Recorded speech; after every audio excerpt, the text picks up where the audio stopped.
दोस्तों आज की इस वीडियो में हम आपको बताएंगे मोटापा कम करने वाले कुछ प्रमुख व्यायाम प्राणायाम जिनके नियमित अभ्यास से आप कुछ ही दिनों में अपना वेट लॉस कर पाएंगे और एक स्वस्थ शरीर और एक अच्छी अनुभूति मन को प्राप्त कर पाएंगे। तो चलिए आज का वीडियो हम शुरू करते हैं कुछ एक्सरसाइज के साथ और उसके बाद हम कुछ करेंगे आसन और आफ्टर दैट हम करेंगे कुछ प्रमुख प्राणायाम जिससे हम अपने मोटापा को कम कर सकते हैं। दोस्तों प्रतिदिन कम से कम 5 मिनट रनिंग या वॉक करने से भी हमें मोटापा में बहुत फ़ायदा होता है। तो चलिए अभी हम यहाँ पर शुरू करते हैं कुछ एक्सरसाइज के साथ। दोस्तों पहली एक्सरसाइज में हमें अपने पैरों को थोड़ा सा एक्सपेंड करना है और इसके बाद हमें राइट हैंड से लेफ़्ट पैर को नीचे की तरफ झुकते हुए टच करने की कोशिश करना है और लेफ़्ट हैंड से राइट हैंड के पैर को नीचे की तरफ झुकते हुए टच करने की कोशिश करना है। और इसमें एक प्रमुख बात ये ध्यान रखनी होगी कि हमें घुटने नहीं मोड़ना है। अगर आप पूरी तरह से नीचे तक टच नहीं कर सकते हैं तो अपनी क्षमता अनुसार जितना भी आप कर पा रहे हैं उतना कर सकते हैं। जैसे इस तरह से अगर हम शुरुआत में 1-2 दिन करेंगे तो कुछ दिनों के 2 से 5 दिनों के अभ्यास के बाद हम अपने पैरों को नीचे तक टच कर सकते हैं बिना घुटने मोड़े। तो चलिए शुरू करते हैं इसको हम।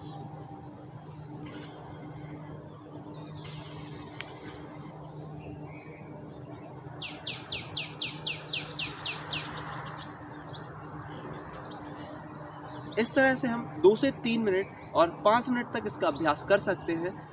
इसके साथ ही मोटापा कम करने के लिए एक और एक्सरसाइज जिससे आप प्रतिदिन अभ्यास करें।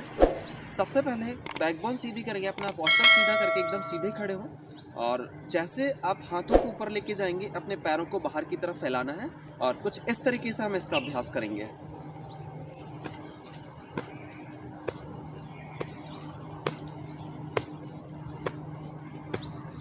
कुछ इस तरीके से हम इसका प्रतिदिन अभ्यास करेंगे। ये भी अपने आप में एक मोटापा कम करने के लिए एक बहुत ही फ़ायदेमंद एक्सरसाइज है। दोस्तों अब हम बढ़ते हैं कुछ आसन की तरफ और आसन की श्रृंखला में पहला आसन हम करेंगे त्रिकोणासन। त्रिकोणासन करने के लिए हम अपने लेफ़्ट पैर को इस तरीके से रखेंगे और राइट पैर को इस तरीके से रखेंगे। लेफ़्ट पैर और राइट पैर में एक प्रॉपर मेंटेन करके रखें, अपना गैप मेंटेन करके रखेंगे और इसके बाद हमें राइट हैंड से नीचे की तरफ झुकते हुए नीचे से राइट हैंड से अंगूठे को टच करने की कोशिश करनी है और इस लेफ़्ट हैंड को ऊपर की तरफ इस तरीके से ले जाके कान से टच कर लेंगे। कुछ इस तरीके से हम इसका अभ्यास करेंगे।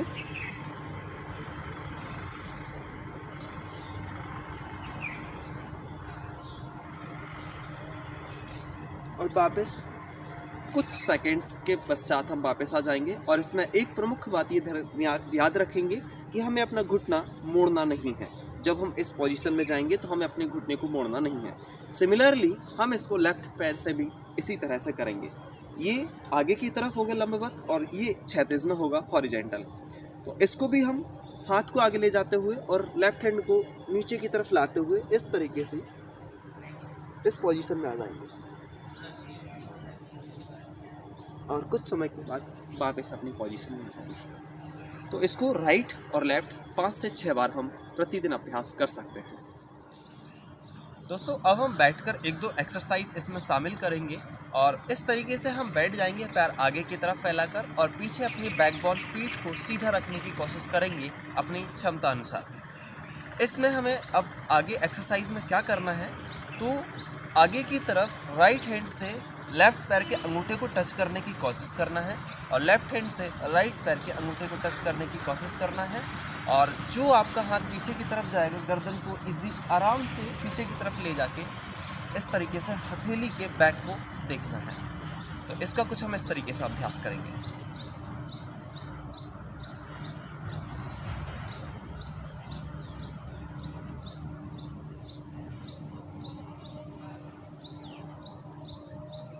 ये था हमारा एक और एक्सरसाइज जो हम बैठ के कर सकते हैं और अपने मोटापा को रिड्यूस कर सकते हैं, कम कर सकते हैं। और अब हम बढ़ते हैं कुछ बैठकर करने वाले और लेटकर करने वाले कुछ आसन की तरफ। और अब अगला आसन है हमारा पश्चिमोत्तासन।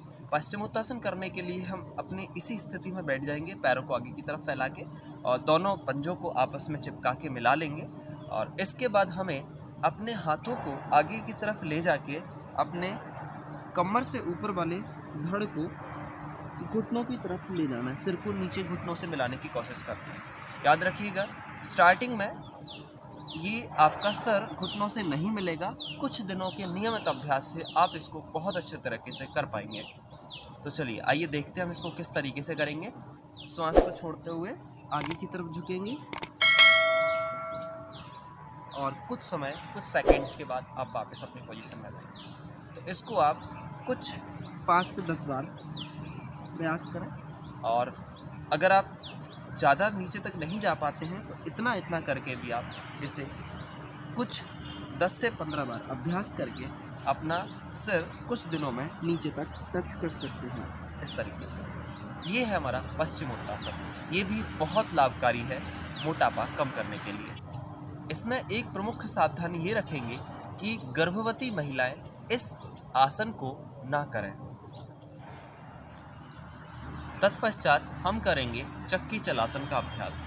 इसका अभ्यास कुछ इस तरीके से करना है। अपने हथेलियों को अंगुलियों के साथ इस तरीके से फिक्स करें और जैसे हम चक्की चलाते हैं उसी तरह से ये आसन होता है। तो हमें आगे की तरफ झुकना है, श्वास बाहर छोड़ना, जब पीछे की तरफ आना है श्वास अंदर लेना। चलिए शुरू करते हैं।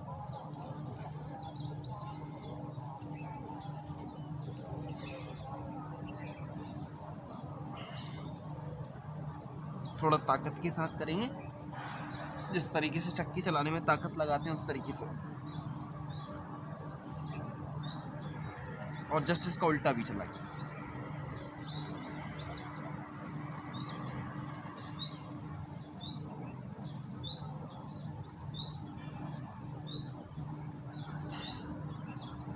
इसका हम कुछ मिनट अभ्यास करेंगे और ये हमारे मोटापे को कम करने के लिए बहुत ही फायदेमंद आसन है। इसके बाद हम बढ़ते हैं दूसरे आसन की तरफ। दोस्तों, इसके बाद दूसरे आसन का नाम है वज्रासन। वज्रासन को बजरंग आसन के नाम से भी जाना जाता है।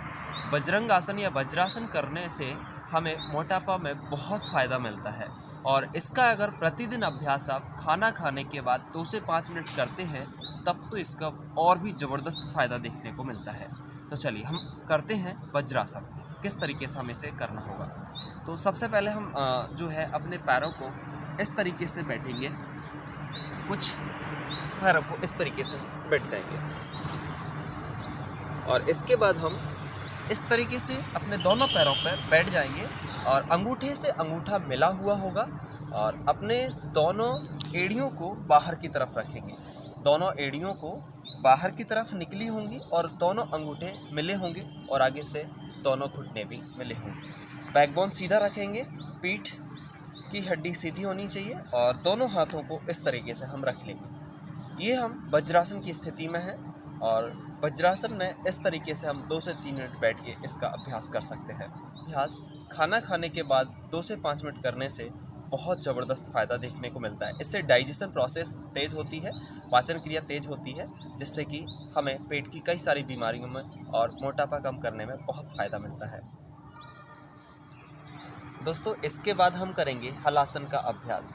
हलासन के अभ्यास में प्रमुख सावधानी ये ध्यान में रखेंगे कि इसको कड़क शरीर वाले ना करें और जिसको पीठ में चोट है वो भी इसका अभ्यास ना करें। दूसरा, साइटिका, स्लिप डिस्क, हार्निया और अति उच्च रक्तचाप अर्थात हाई ब्लड प्रेशर वाले इस आसन का परहेज करें।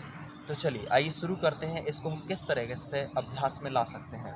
तो सबसे पहले हम इस तरीके से पीठ के बल लेट जाएंगे और हाथों को, हथेलियों को आसमान की तरफ रखेंगे और अपने पैरों को धीरे धीरे पीछे की तरफ ले जाते हुए घुटनों को सीधे रखने का प्रयास करें और पीछे ज़मीन से टच करने की कोशिश करेंगे।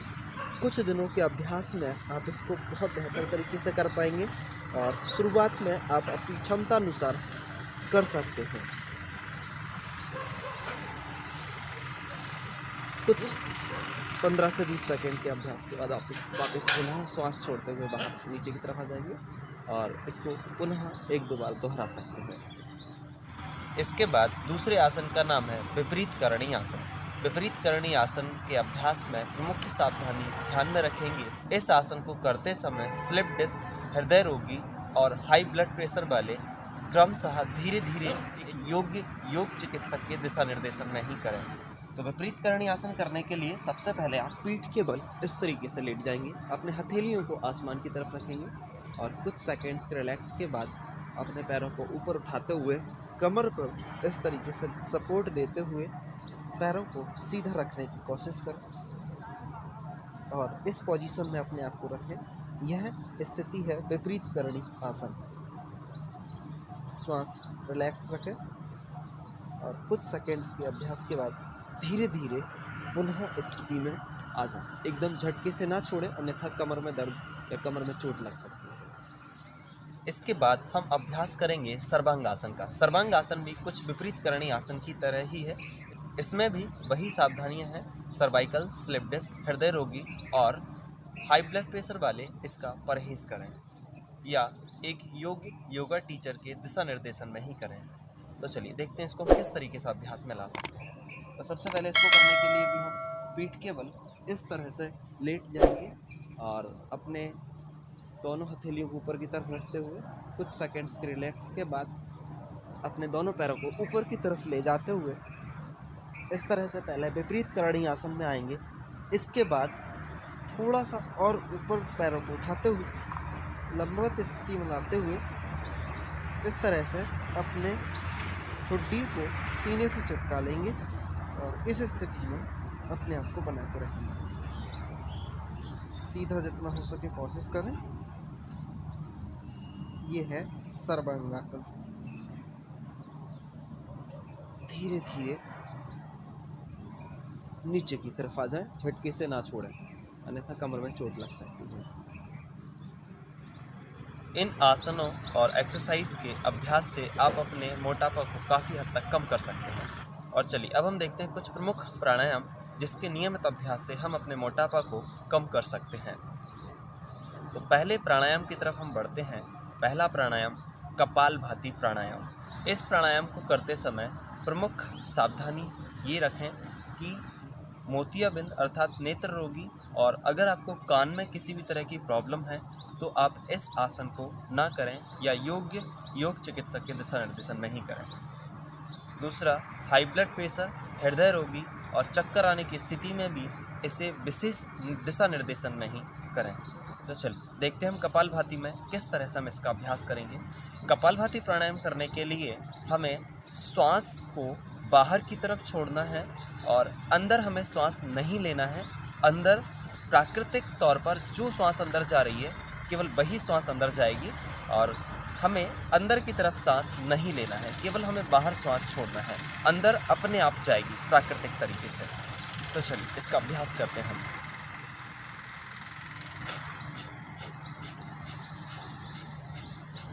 जिसको बहुत तेज़ सर्दी जुकाम है वो भी इसका कुछ दिनों के लिए अभ्यास ना करें। सर्दी जुकाम ठीक होने के बाद इसका अभ्यास कर सकते हैं। नाक से श्वास बाहर की तरफ छोड़ना है, अंदर श्वास नहीं भरना है। अपने आप जो प्राकृतिक श्वास अंदर जा रही है केवल वही श्वास रखेंगे। अंदर की तरफ तेज़ी से श्वास अंदर नहीं भरेंगे, केवल बाहर श्वास छोड़ना है। पेट अंदर की तरफ जाता है, श्वास बाहर की तरफ फेंकते हैं।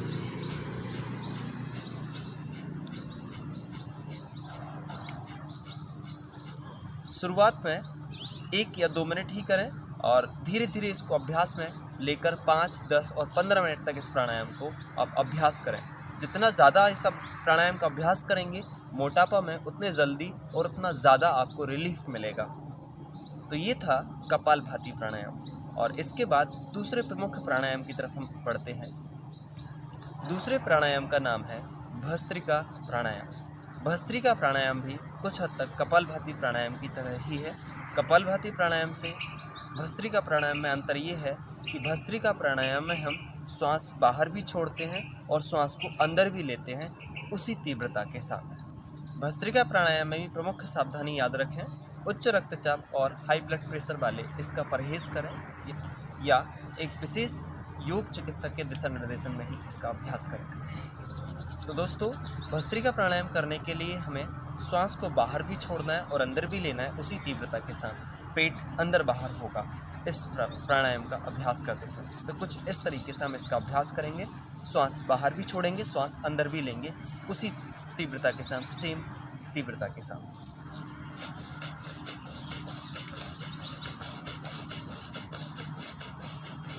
जिसको अधिक सर्दी जुकाम है वो कुछ दिन तक इससे परहेज करें, उसके बाद इसका नियमित अभ्यास कर सकते हैं।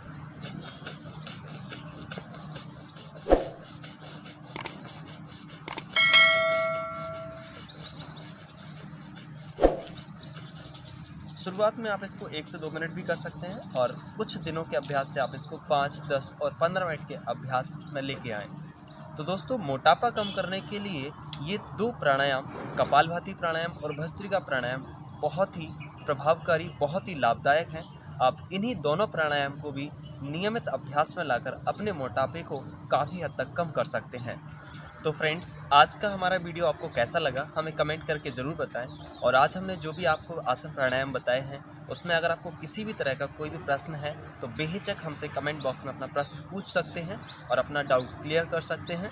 और अगर वीडियो पसंद आया तो इसे लाइक करें और अपने दोस्तों साथियों के साथ इसको शेयर करें, जिससे वो भी इसका लाभ ले सकें।